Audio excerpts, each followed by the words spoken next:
अब वो सतलोक कितना सुखदाई है।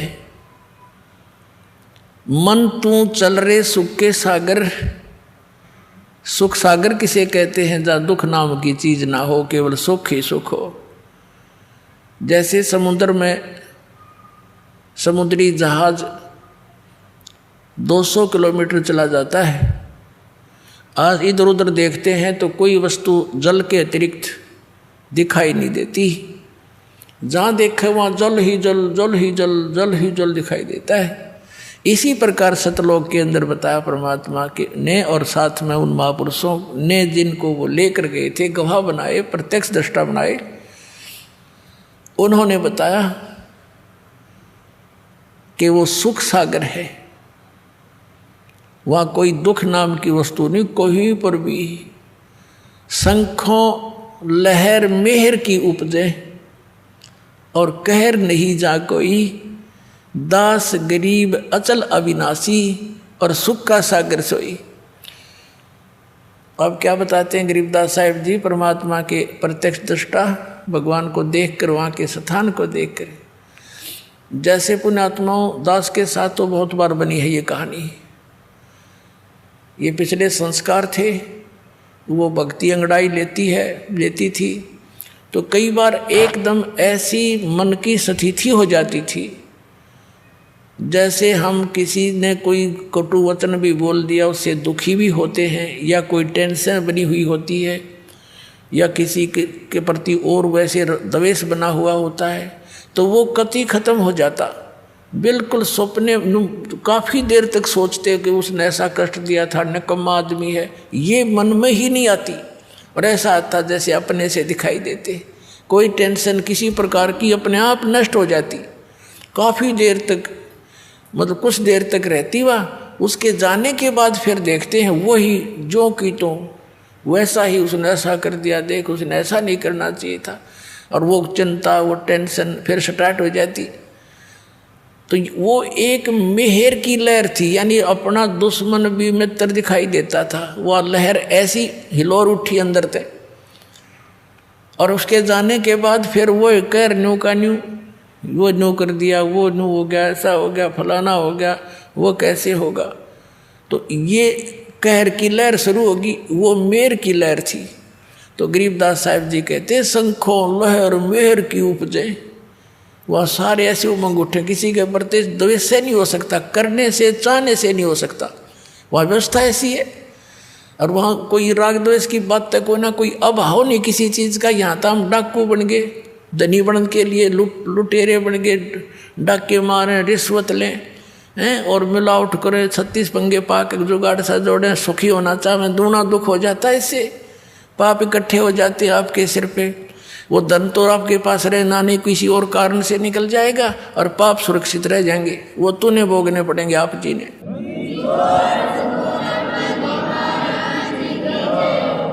अब परमात्मा क्या बताते हैं कि शंखों लहर मेर की उपजे, और कहर नहीं जा कोई, दास गरीब अचल अविनाशी, सुख का सागर सोई। वो सुख सागर है सतलोक, जहाँ अचल अविनाशी शाश्वत स्थान, वो सतलोक है। और फिर क्या बताते हैं, जब तक आप सतलोक में नहीं जाओगे, परम संत तुम्हें नहीं मिलेगा, तब तक आप यहाँ काल की व्यवस्था की जितनी भी पूजाएं साधनाएं वेदों तक की कर रहे हो, या वेदों या अन्य जो साधना इस तत्व ज्ञान के अतिरिक्त कर रहे हो, उनसे क्या प्रतिफल आपको मिलेगा।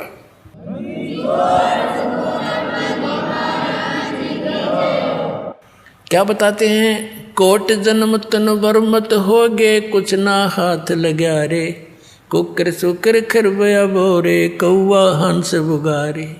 कोटि जन्म तू राजा की, न मिटी न मन की आशा, भिक्षुक होके दर दर घूम लिया, मिला न निर्गुण रासा।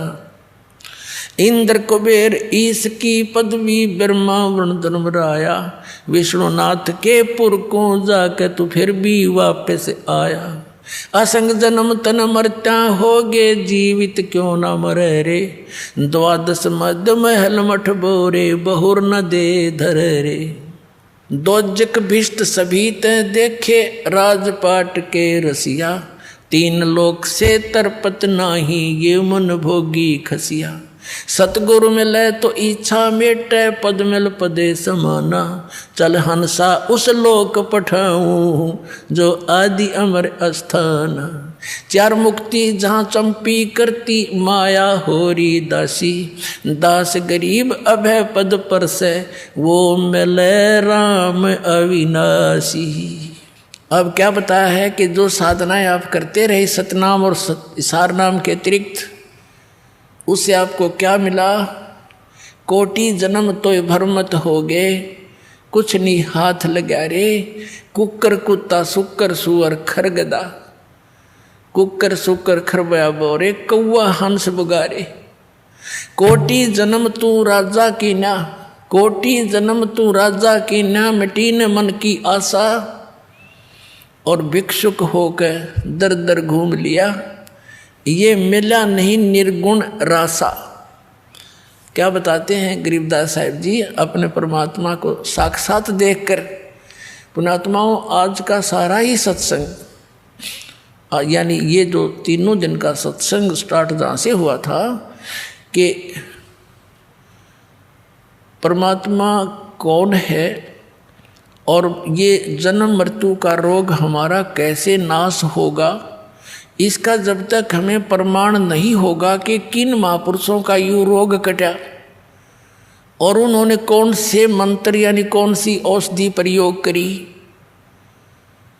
तो तब तक हमें दृढ़ विश्वास नहीं हो सकता कि जिस उपचार को हम कराने जा रहे हैं ये हमारे को स्वस्थ भी करेगा कि नहीं।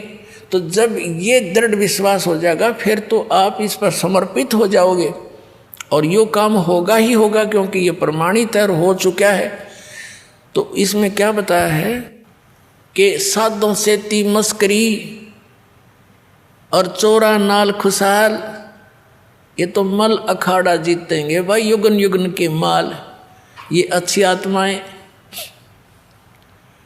जो युगों युगों से परमात्मा के चरणों में कोई न कोई संघर्ष करते हुए आ रहे हैं, उन्हीं में से आज सफल होंगे।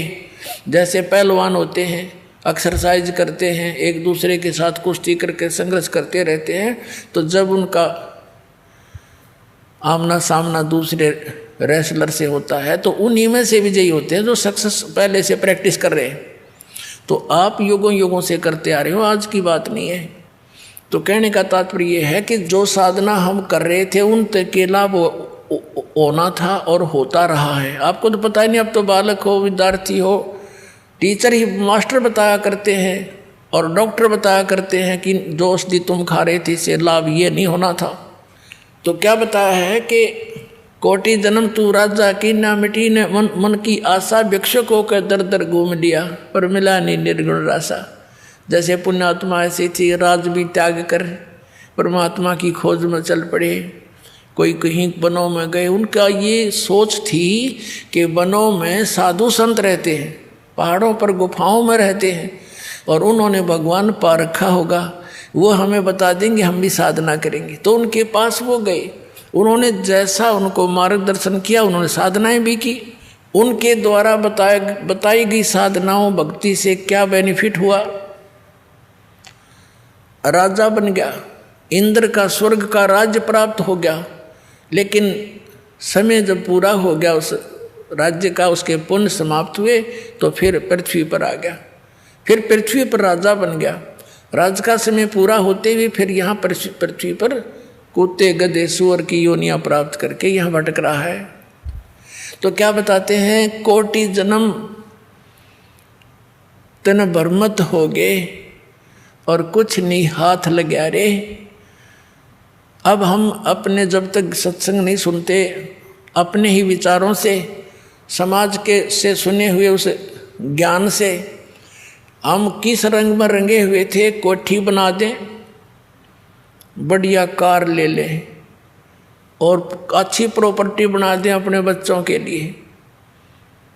अब उसकी मृत्यु होगी वो कोठी और वो कार उसके के काम आई।